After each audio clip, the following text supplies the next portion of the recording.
voilà, c'est la première fois que je fais ce témoignage pour la gloire de Dieu. Amen. Ça fait un moment que je l'attendais de le faire. Amen. Donc désolée si je suis un peu émue. Amen. C'est normal. Le titre de ce témoignage, c'est que Dieu m'a arraché de la mort, ainsi que mon fils Kylian, qui est là-bas. Voilà, c'était il y a presque 2 ans. C'était sur un camping. C'était avec une personne que j'étais, parce que je ne laissais pas mon fils tout seul avec lui. Donc on s'était arrangé de passer un week-end en famille, ensemble, pour qu'il puisse voir l'enfant. Cette personne-là a été cueillir des champignons très toxiques, mortels. Il les a préparés, il les a donnés à manger. La nuit qui venait, c'était le jour de mon anniversaire. Il m'avait promis que j'aurais un anniversaire incroyablement, que je n'oublierai jamais. Seulement, heureusement que Dieu était là. Heureusement que Jésus était là. Parce que malgré les vomissements, on se doutait qu'il y avait des crampes. Si vous voulez, vous voyez une gastro, c'est 100 fois pire. Donc, les urgences ne sont jamais venues. C'est lui qui nous a emmenés à l'hôpital. Pour 45 km, il a fait 1h30. On est arrivé à l'hôpital d'Auxerre. On a été pris en urgence tout de suite. Le petit était en pédiatrique.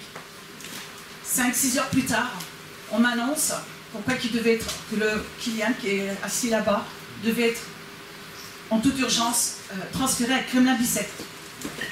Le lendemain, il a été transféré. Le jour d'après, à 7 heures, on m'annonce que mon sang, il était beaucoup mieux.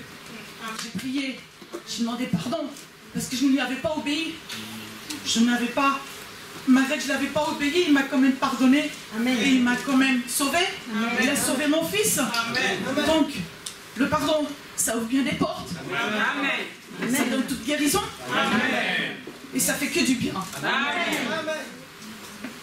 Donc on a été allé à Kremlin-Bicêtre, on devait signer des documents en toute urgence. Pourquoi? Parce que mon fils avait besoin d'un donneur. Le médecin nous expliqua que son foie, il travaillait qu'à 10%.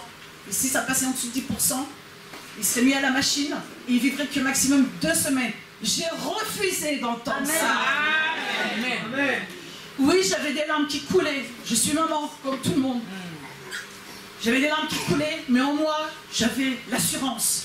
J'étais convaincue qu'il allait nous aider, qu'il allait nous sauver, et surtout qu'il allait sauver mon fils. Ce n'est pas possible qu'il allait le laisser comme ça, parce qu'il m'avait fait la promesse.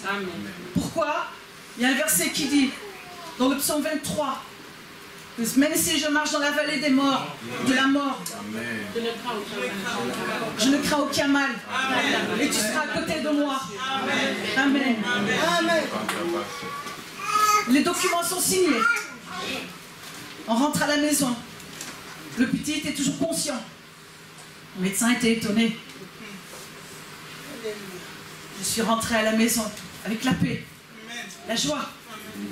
La personne qui était à côté de moi n'avait aucune joie, n'était pas heureux.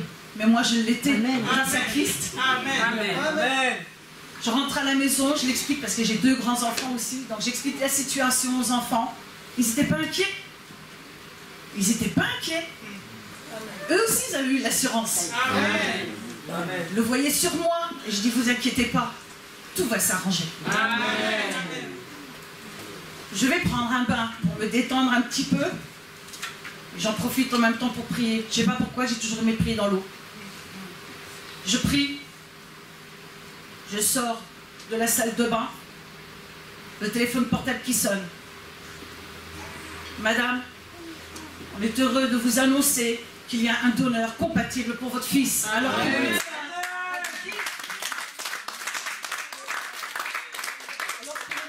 avait dit que minimum 3 jours, il fallait attendre, et le maximum c'était là.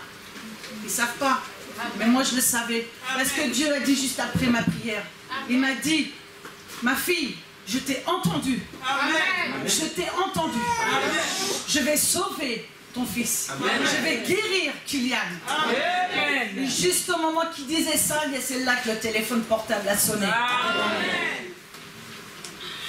Le lendemain, la personne qui a fait cet acte-là, je l'avais quand même accueilli chez moi. Pourquoi? Pour la simple raison, pour ne pas faire trop de distance, parce que lui, il habitait de l'autre côté de la ville. Donc on a fait le chemin ensemble. On est rentré à l'hôpital. À temps.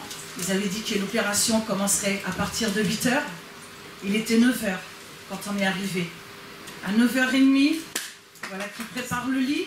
Moi, je devais préparer le petit en lui expliquant ce qui allait se passer. J'étais choquée parce que j'ai quand même, il a que 18 mois. Comment est-ce qu'un enfant peut comprendre? Il dit, c'est pas parce qu'un enfant ne parle pas qu'il ne comprend rien.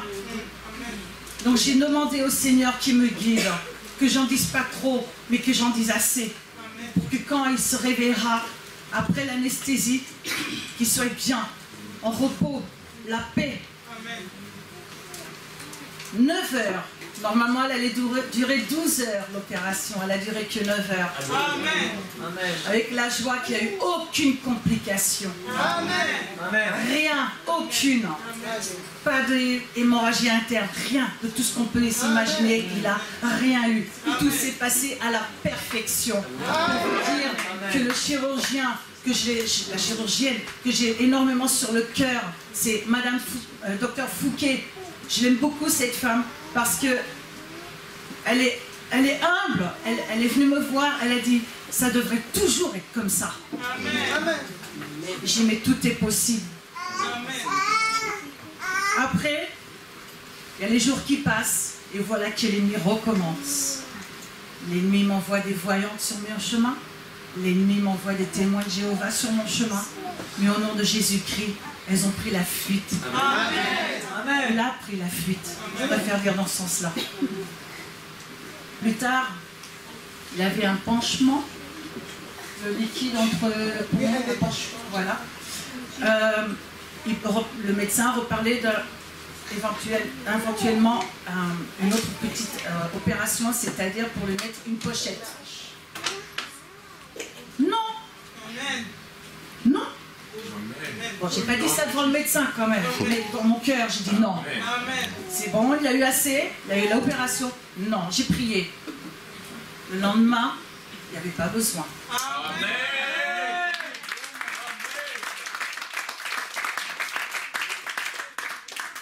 Avant la sortie, donc on m'avait dit aussi que ça durait environ 2 mois, voire plus, sa sortie. Ça a duré 6 semaines. Amen. Juste la veille de sa sortie, on m'a donné toute explication des protocoles à suivre pour son alimentation. Parce qu'une personne a pris une greffe, il faut faire attention à son alimentation pour les effets allergiques. Donc il y avait plein de choses à voir. On m'a donné les listes. Ils ont dit maintenant on va faire un test pour voir s'il fait déjà des allergies. J'ai prié. Non, il n'y a pas d'allergie. Ils ont fait des tests, pas d'allergie, rien du tout. Maintenant, depuis quelques mois, il peut remanger tout ce qu'il veut, que ce soit des noix, des crustacés, tout ce qu'il a envie. Et j'ai tout essayé. Pas d'allergie.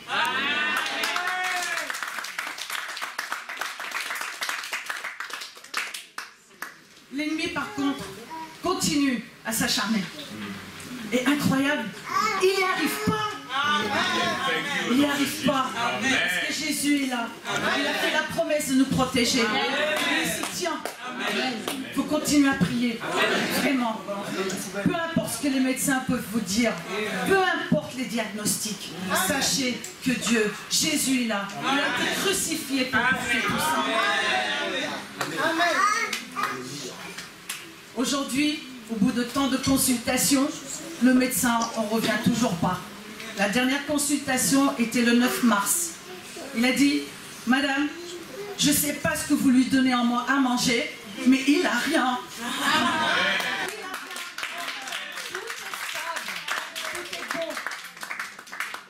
Il était quand même à 10 différents médicaments à la sortie, antivirus, antibactéries, tout ça. Cette sagesse à suivre. Je savais qu'il n'avait rien. On m'a dit que son système immunitaire était descendu. Mais le Seigneur, eh ben, il l'a reconstitué. Il l'a reconstitué. Parce que depuis sa greffe, depuis son opération, il n'a jamais été malade. Amen. Jamais. L'hiver est passé, il n'a rien eu. Amen. Rien. Gloire à Dieu.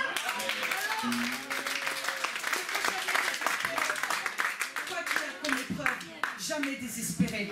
Jamais. Faut pas désespérer. Il est toujours là. Même si vous croyez qu'il n'est pas là, que vous avez des doutes, rejetez-les.